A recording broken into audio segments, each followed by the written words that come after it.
Of the following material has the highest thermal conductivity. तो thermal conductivity हमें देखनी है। सबसे पहले वुड की थर्मल कंडक्टिविटी देखते हैं कि कितनी है। ये तो एक आइसोलेटर है, ठीक है, विद सबसे लो थर्मल, इसकी जो है थर्मल हमारे पास लो है। थर्मल हमारे पास कितना है, लो है।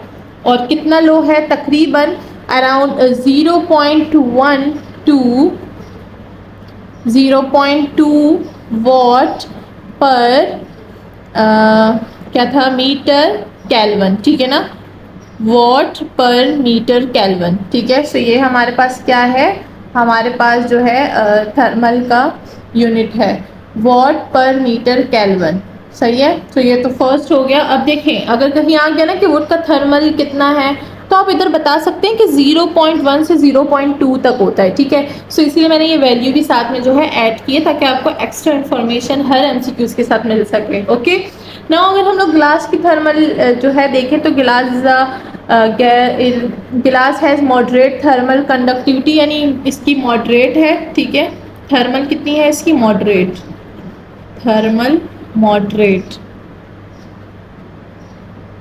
ठीक है। और इसकी जो है रेंज कितनी है, इसकी रेंज है 0.8 टू 1.0 वॉट पर मीटर केल्विन, ठीक है। इसका जो है यूनिट भी याद रखें, थर्मल कंडक्टिविटी को क्या होता है, वॉट पर मीटर केल्विन। नाउ कॉपर की बात आ जाती है, तो कॉपर जो है हमारे पास वेरी हाई थर्मल कंडक्टिविटी होती है, तो इसकी जो थर्मल है वो हमारे पास हाई होती है, जो कि हमसे मांगा भी है, ठीक है। कितनी होती है, तकरीबन 3385 होती है इसकी वॉट पर मीटर केल्विन, ठीक है। ये जो होता है ये कैपिटल होता है, ठीक है। नाउ अगर हम लोग जो है प्लास्टिक की बात करें तो plastic is very low in thermal conductivity, इसकी थर्मल कंडक्टिविटी जो है वो काफ़ी लो है और तकरीबन कितनी है, अराउंड 0.2 टू 0.5 वॉट पर मीटर केल्विन होती है, ठीक है। सो ये सारे के सारे अगर आप याद रखेंगे तो आपके एक्स्ट्रा एमसीक्यूज भी यहाँ पर कवर हो जाएंगे। एक तो देखिए ये लो है, ये भी लो है, ये हाईएस्ट है, ये मॉडरेट है। तो अगर आपको बोले ना कि कौन सा ऐसा मटेरियल है जिसकी मॉडरेट थर्मल कंडक्टिविटी होती है, तो आप ग्लास का बता सकते हैं। देन अगर उन्होंने आपसे रेंज पूछी हो कि बताएं जो है कॉपर का कितना थर्मल कंडक्टिविटी, तो आप रेंज भी बता सकते हैं। यहाँ पर कॉपर की बता सकते हैं, प्लास्टिक की बता सकते हैं, ग्लास की बता सकते हैं एंड ऑफ कोर्स वुड की भी बता सकते हैं, ठीक है। सो अगर आप अपने पास ये वाली एक्स्ट्रा चीज़ें रखेंगे so it will help you in more MCQs. Which type of lens can form real and inverted image? यहाँ पर चार जो है हमारे पास टाइप्स दिए गए हैं कि कौन सा जो लेंस है वो हमारे पास रियल और इन्वर्टेड इमेज जो है वो हमें दिखाता है। सबसे पहले हम लोग कन्वेक्स की बात करें तो कन्वेक्स एक कन्वर्जिंग लेंस है जो कि क्या करता है, कन्वर्ट करता है लाइट रे को टू अ फोकल, ठीक है, फोकल पॉइंट। तो ये क्या करता है, लाइट रे टू फोकल पॉइंट, ठीक है, इसका काम ये होता है। नाउ अगर हम लोग कन्वेक्स की बात करें तो ये एक डाइवर्जिंग लेंस है हमारे पास, ठीक है, ये कन्वर्जिंग था, this is the converging lens, converging lens, ठीक है। ये एक डाइवर्जिंग लेंस है हमारे पास, ठीक है। और ये जो डाइवर्जिंग लेंस है वो क्या करता है, ये कन्वर्ट करता है हमारे पास लाइट रे टू फोकल रे, ये भी यही काम करता है, ठीक है, लेकिन डाइवर्जिंग में करता है। नाउ अगर हम लोग जो है option number C diverging lens की बात करें तो this is another term for an convex lens, so it has the same property as the convex lens, ठीक है। सो डाइवर्जिंग वो भी है और ये तो खुद ही एक डाइवर्जिंग है, तो दोनों की प्रॉपर्टीज जो हैं वो सेम है हमारे पास। नाउ अगर हम लोग बाईफोकल की बात करें तो बाईफोकल हमारे पास क्या करता है, ये करता है हमारे पास काम ग्लासेस में यूज़ होता है, ठीक है। तो जो हम ग्लासेस में यूज़ करते हैं जैसे कि मेरी ग्लासेस में लगा हुआ है, तो ये जो है हमारे पास क्या है, बाईफोकल है, जो करीब और दूर की नज़र के लिए यूज़ होते हैं, ठीक है। तो कुछ लोग इसको जो है वो स्टडी के लिए यूज़ करते हैं और कुछ लोग जो है इसको ऑफ कोर्स उनकी नज़र कमज़ोर होती है तो उसके लिए भी यूज़ करते हैं, ठीक है। सो ये होता है बाईफोकल जो कि हमारे पास यूज़ होता है इन आवर ग्लासेस नियर और बोथ फार विजन, सही। और यहाँ पर जो करेक्ट वन है हमारे पास वो कौन सा है, वो है हमारे पास option number A, convex lens, जो कि क्या करता है, जो करता है हमारे पास हमारा काम, यानी कन्वर्ट करता है रियल और इन्वर्टेड इमेज, ठीक है। So this is the correct option, option number ए। तो क्वेश्चन नंबर 19 में हमें बोला गया है कि what is the unit of electric potential difference. तो ऑप्शन नंबर ए है वोल्ट। तो वोल्ट जो है ऑफ कोर्स ये इलेक्ट्रिक पोटेंशियल डिफरेंस का जो है हमारे पास यूनिट है, ठीक है। तो this is the correct option. Now अगर हम एम्पेयर की बात करें तो वो हमारे पास क्या है, वो हमारे पास यूनिट है इलेक्ट्रिक करंट का, ठीक है, इलेक्ट्रिक करंट का। एंड देन अगर हम लोग ओहम की बात करें तो ओहम हमारे पास किसकी का है, रेजिस्टर का है, रेजिस्टेंस का, जो बार बार मैं बता रही हूँ ताकि आपको जो है ये याद हो जाए और आपको याद करने की ज़रूरत ना पड़े।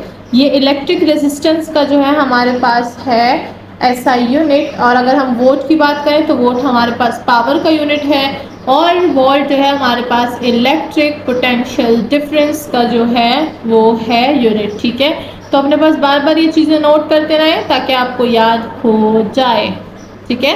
और इसी के साथ हमारा क्वेश्चन नंबर 19 जो है वो होता है ख़त्म। चलते हैं क्वेश्चन नंबर 20 की तरफ।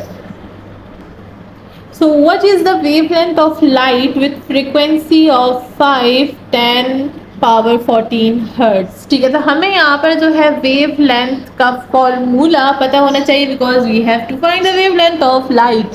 एंड साथ ही हमें स्पीड ऑफ लाइट का भी पता होना चाहिए, क्योंकि वेवलेंथ के फॉर्मूले में हम स्पीड ऑफ लाइट ज़रूर यूज़ करेंगे, बिकॉज यहाँ पर हम लोग जो है वेवलेंथ किस चीज़ की फाइंड कर रहे हैं, लाइट की फाइंड कर रहे हैं, सही है। सो हमारे पास फॉर्मूला क्या बनेगा, लेट्स सी। हमें पता है कि वेवलेंथ हम किस चीज़ से, लैम्डा से डिनोट करते हैं, तो लैम्डा हो गया हमारे पास। Then we have speed of light, यानी स्पीड ऑफ लाइट को किस चीज़ से डिनोट किया जाता है, सी से, ठीक है। सो जो एक्स्ट्रा इन्फॉर्मेशन मैं यहाँ पर दे रही हूँ अपने पास नोट डाउन करें, ये आ सकता है हमारे पास किसी भी MCQs में। So speed of light divide by frequency, जिसको मैं F से यहाँ पर डिनोट करूँगी। तो स्पीड ऑफ लाइट जो होती है वो हमारे पास कितनी होती है, यह तो हमें मेंशन करके देंगे क्वेश्चन में, लेकिन ज़्यादातर नहीं देते, तो we have to remember this, ठीक है। स्पीड ऑफ लाइट की वैल्यू क्या होती है, वो होती है हमारे पास 3 and 10 पावर 8 मीटर पर सेकेंड होती है हमारे पास स्पीड की, जो है लाइट की स्पीड, ठीक है, जिसको हम C बोलते हैं। देन फ्रीक्वेंसी हमें कितनी गिवन है, यहाँ पर फ्रीक्वेंसी हमें गिवन है 5 to the power of 14 hertz, ठीक है। We have to calculate this and we will get what, we will get 6 with 10 power -7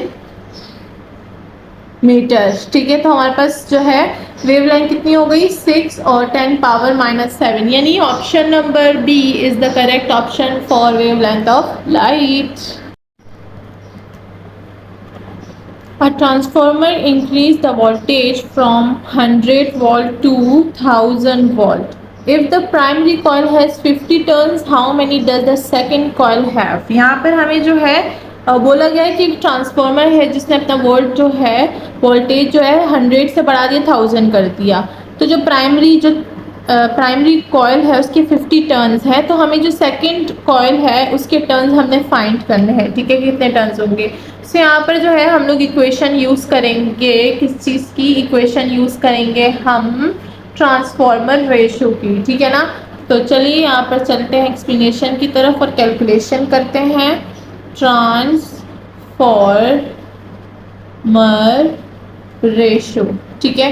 transformer ratio क्या होता है, वो होता है हमारे पास VS/VP एंड NS/NP, ठीक है। अब यहाँ पर ये VS क्या है, VP क्या है, चलिए सबसे पहले इसको देख लेते हैं।